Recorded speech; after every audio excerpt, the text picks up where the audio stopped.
Napatay sa pananaga ang isang ginang at dalawa niyang anak sa Cebu. Ang suspect, padre de pamilya nilang sabog daw sa droga. Para bigyan ng mukha ang balita, Mobile Journal, Kayla Makantan.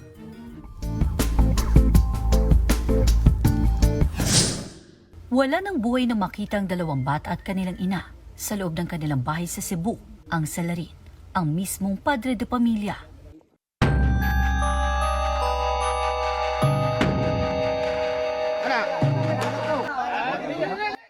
Duguan at iika-ika ang 33 anyos na si Carlo matapos barilin sa paa ng mga pulis.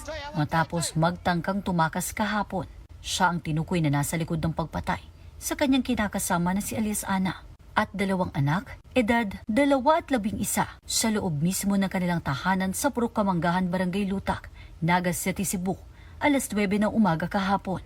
Isang concerned citizen ang nag-report sa mga pulis ng insidente ng pananaga pero nang rumesponde, bangkay na mag-iina na lang ang kanilang inabutan.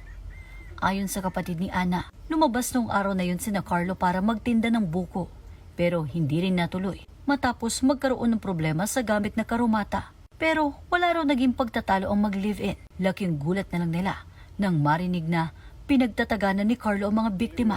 Ang bolo na gamit sa hanap buhay, siya ring naging armas sa pagkitil niya sa kanilang buhay. Kaya sir, sakita dyan. Murang mabuang amot lang.